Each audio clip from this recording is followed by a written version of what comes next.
Alright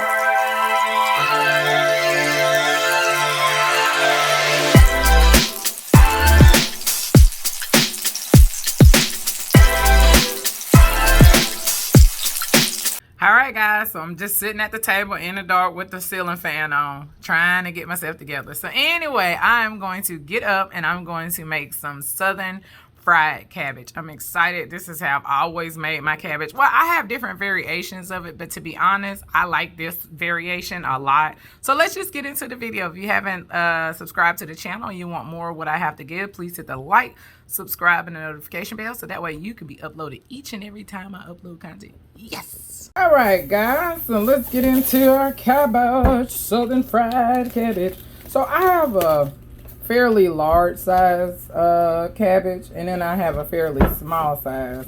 I peel away a lot of the leaves and a lot of the core because I don't like the hard parts because it's frustrating, and so I usually cut mine down a fair bit.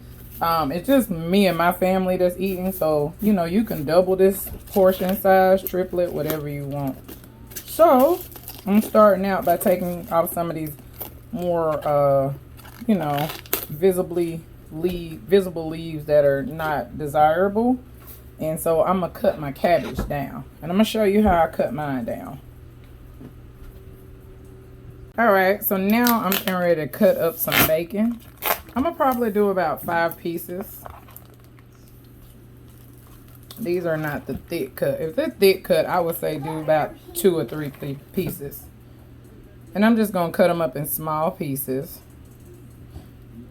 Let's see, 1, 2, 3, 4. One more. All right, I'm gonna cut them all up together. And this is how I cut my bacon up. Sorry about the shake, guys. Cut it up like so. I want to cut it up in little pieces.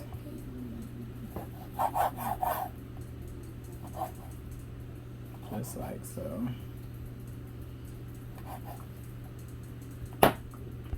Now usually I would cut up a whole onion, but all I have is a half onion, and this will do because I'm gonna cut it down in small little chunks, and I think it'll do.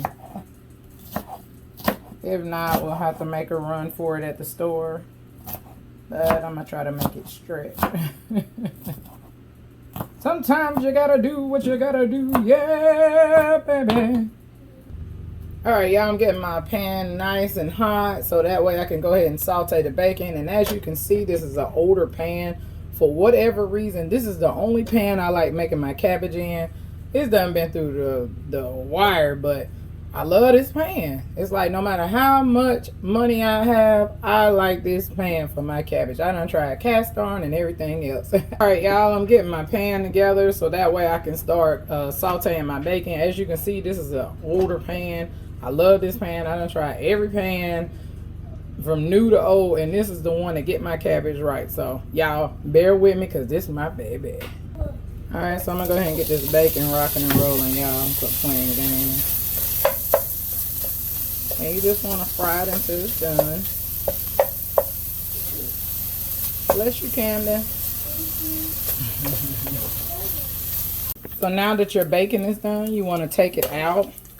And you want to keep all your oil in there. Try to get as many bits of bacon out as you can.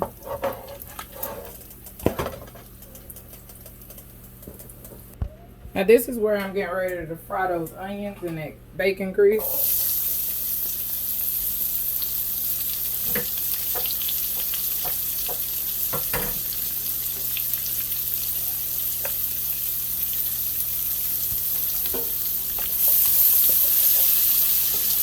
And you're just going to fry them until they get a little soft, not too soft. I'm going to squeeze some garlic paste in here. That's about a teaspoon, another teaspoon. And I'm going to let that cook for a minute, and then I'm going to start gradually adding in my cabbage. So what I do now, I have all the cabbage that I'm going to put in here. What I like to do is I'll take it from the bottom, and you know, you take your time. Just take it from the bottom, and then you're going to begin to incorporate bottom from top, top from bottom. because you want all the cabbage to be savory in that bacon grease with the onion and garlic. So you see, and now you're gonna see where the liquid is starting to form from the cabbage. That's why I don't put water in mine. Everybody is different, to each his own, but I do not put water in my cabbage because I like it to have that natural stir fry. Tell you what I don't like. I can't stand them big people. Some people say, oh, it don't bother me. They grind my gears because those be the parts that don't get done whenever I'm done, and then the rest of my cabbage be mushy and I can't stand it. So now this is where I start adding my seasoning, because I like my seasoning to be marinated in my cabbage while it's cooking. And I got a couple pieces of bacon in there. It ain't gonna hurt anything. I'm taking that out. See, that's why I buy so much cabbage sometimes, because I know that I'm gonna pick through it. I might be a little picky when it comes to cabbage though. Alright, so there we go. We got it all incorporated. It's going to be so much easier to work with. This is why I wait until now to put my seasoning in. So that way I don't have to worry about it being in only certain parts, you know what I mean? Or not being able to taste exactly what I need. So anyway, now I'm going to go ahead and start adding in my seasonings. So for starters, I have my nature seasoning that I love on cabbage. Because nature seasoning is more like a salt and pepper almost. Then I'm going to add some thyme leaves. I like mine to be a little earthy. Or you can use ground thyme. You can even stick a fresh spring of regular thyme. And this is just garlic powder. And I'm also going to add some onion powder. Also, I'm going to add some sugar. Not much, just a tad bit. Just enough sugar to cut the bitterness in my cabbage. And I'm going to start out with like maybe about a teaspoon. Not much. It's to my taste. Because I like the combination of the salty and the sweet and the earthy. Gives it a really good flavor. Here's my sugar. And you know, taste according to what you like.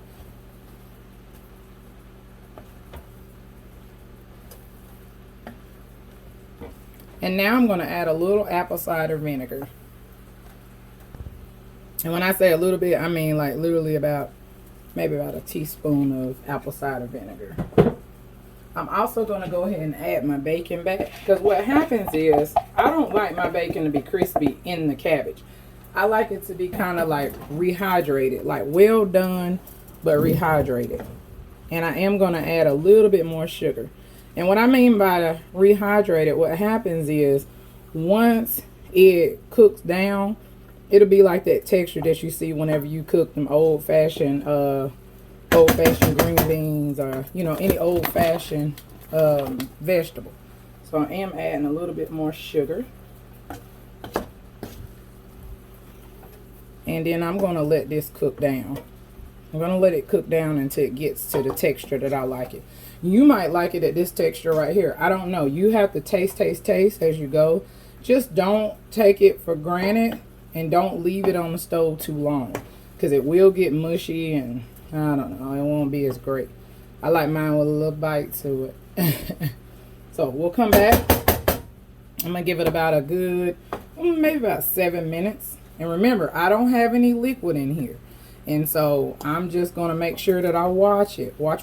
Taste. Okay? All right.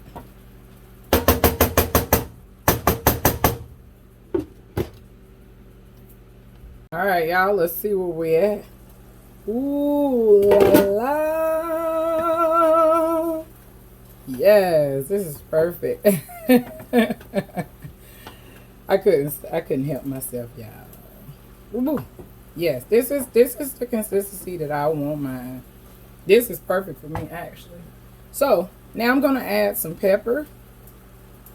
Not a lot, just because we like pepper. I'm going to add a little bit of salt.